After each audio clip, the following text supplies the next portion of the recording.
నేనంటున్న రాష్ట్ర ముఖ్యమంత్రి గారు 6 గ్యారెంటీలు అన్నావు. 2500 రూపాయలు మహిళలకు ఇస్తాను. బడ్జెట్ లో కేటాయింపులు ఏవి?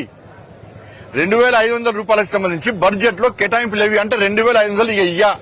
4000 రూపాయలు ఆసరా పెన్షన్ ఇస్తాను మా తాతమ్మలకు అమ్మమ్మలకు. ఏవి బడ్జెట్ లో కేటాయింపులు? ఒక్క పైసలు అంటే ఇయ్యానట్టుగా. తులం బంగారం ఇయ్యడు, స్కూటీలు ఇయ్యడు, రైతు భరోసా ఇయ్యడు, నిరుద్యోగ భృతి లేదు,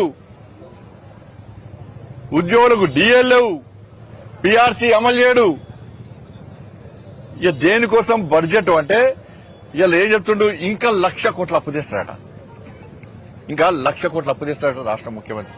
కరీంనగర్ లో అదే సాక్ష్యము. ఇవాళ బీజేపీని అడ్డుకోవడానికి బీఆర్ఎస్, కాంగ్రెస్, ఎంఐఎంఐ కుమ్మక్కైంది. వాస్తవమా కదా చెప్పమని రాష్ట్ర ముఖ్యమంత్రి గుండె మీద చేసుకుని చెప్పారు. ఇంకా నేను బీఆర్ఎస్ ఒకటంటే నా మీద నీకంటే ఎక్కువ కేసులు నా మీద పెట్టాడు. నేను ఒక్కసారి జైలుకి పంపిండు కేసీఆర్, నన్ను 2 సార్లు జైలుకి పంపిండు. ఇంట్లోకెళ్ళి గురవర గుంజుకపోయారు, రాత్రంతా రోడ్ల మీద దింపారు, నా ఆఫీస్ మీద దాడి చేశారు, నా ఇంటి మీద దాడి చేశారు. తెలంగాణ రాష్ట్రంలో ప్రతి భారతీయ జనతా పార్టీ జిల్లా అధ్యక్షుల మీద, నేను రాష్ట్ర అధ్యక్షుడిగా ఉన్నప్పుడు ప్రతి జిల్లా అధ్యక్షుడి మీద 30-40 కేసులున్నాయి. తెలంగాణ రాష్ట్రంలో అనేక మంది నా కార్యకర్తల మీద రౌడీ షీట్లు ఓపెన్ చేశారు, నా కార్యకర్తల మీద కమ్యూనల్ షీట్లు ఓపెన్ చేశారు. నా కార్యకర్తలను పండుగలు పబ్బాలు లేకుండా జైలుకు పంపిన మూర్ఖుడు కేసీఆర్. దసరాపుడు నల్గొండలు వేరు, వినాయక చవితికి వరంగల్ వేరు. ఇలా బీఆర్ఎస్ పార్టీ మెడల్ వంచింది. మేము ఇబ్బంది పడ్డది మా కార్యకర్తలు.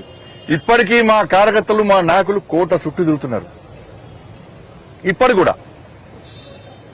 కానీ ఏ రోజు జెండా ఇష్టపడలే. మేము మా లక్ష్యం తెలంగాణ రాష్ట్రంలో భారతీయ జనతా పార్టీ అధికారం తీసుకురావడం, పేదల రాజ్యం, మోడీ రాజ్యం, రామరాజ్యం రావాలని కష్టపడి పనిచేస్తున్నాం. మేము కాంగ్రెస్ పార్టీ తెలంగాణ రాష్ట్రంలో ఎక్కడ అధికారానికి వచ్చిందో తెలుసు. మళ్ళీ వివరంగా చెప్తాను.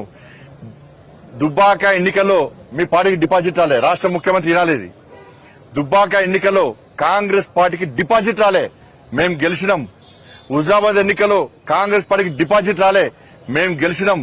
మునుగోడు ఎన్నికల్లో కాంగ్రెస్ పార్టీకి డిపాజిట్ రాలే, మేము కేవలం 10,000 ఓట్లతో మాత్రమే ఓడిపోయాను. మేము హైదరాబాద్ జిహెచ్ఎంసీ ఎన్నికల్లో మేము 48 గెలిచాం. మీరు తిప్పి ఓడితే 3 కూడా గెలవాలి, మీరు 2 గెలిచారు. మీరు కరీంనగర్ కార్పొరేషన్ లో కాంగ్రెస్ పార్టీ గతంలో 0 అధ్యక్షున్నప్పుడు, వరంగల్ కార్పొరేషన్ లో కాంగ్రెస్ పార్టీ 0. కానీ ఇలా మీరు ఎట్లా అధికారంలోకి వచ్చారో అందరూ తెలుసు. Hi, this is Neha Shetty. Please subscribe to GK News. Hi everybody, subscribe to GK News.